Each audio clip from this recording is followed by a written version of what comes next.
December 1st without any snow on the ground. All right, thank you. Yeah. Well, this next story may give you a new appreciation of just what our city has to offer. In tonight's That's Edmonton, Aaron Isfeld shows us why a quick trip to the City of Champions turned into a permanent move out west for a Hamilton artist. I'm here until the last student leaves. This man has no limit. If he wants to teach something, he'll carry on until you get the message. I say every painting is beautiful. No such thing as an ugly painting.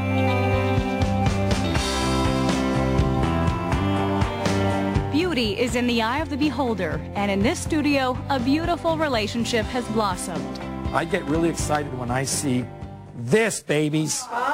His energy and enthusiasm is contagious. We want to learn. We want to study art. With 72 students, Look how nice that looks. Joe Floathouse's classes are full 6 days a week. That was the fantasy that came true. A landscape painter originally from Hamilton, Ontario, Floathouse and his wife Patricia are new to Edmonton. This is what I call a happy accident. He speaks about a student's painting, but it's also the metaphor for his journey west. There. Earlier this year, he found himself in Edmonton giving a workshop. Very good. Very good. And by the end of the weekend, his students were begging him to stay for good. And I said to Patty, comfort work. Let's go north. Let's go for it. The couple's 3 boys think they're crazy for doing this, taking such a risk at this time in their lives. And he says to me, I says, Mother, you took off on a hillbilly trip on April 25th on your motorhome. And you were supposed to be back by my birthday, and now you're relocating. What are you, hippies? And I loved it. Dr. Mohammed Herji was one of the driving forces behind getting Joe here in the first place. This guy just dreamt it up. He had taken classes with the artist online and knew Edmonton's local art scene would embrace him.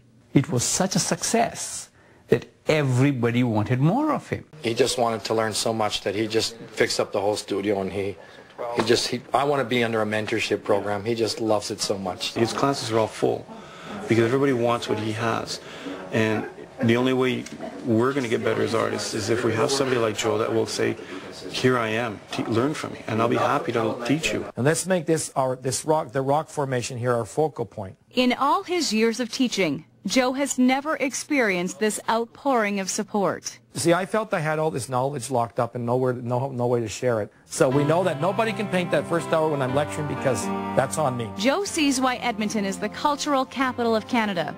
For him, it all comes down to one thing, the people. And I just rush out of bed. My wife says, you haven't even had breakfast. I don't care, Patty, my students are arriving. Yep. An outpouring of emotion for a city he's come to love and call home in just a few short months. This is my town. I like art, and if people like art, this is where I belong. Oh, it feels amazing because it's something that he always wanted. It's his dream. Oh, my, yeah. Look at that smile. I love that smile. That's priceless. That, for me, is what makes my day. And that's Edmonton. Aaron Isfeld, CTV News. Smiles and tears in a flash. That's right. I want to see how all the pictures ended up and finish the lesson. I guess I'll have to go see Joe Floathouse. If you want to learn more, you can log on to cyberartlearning.com.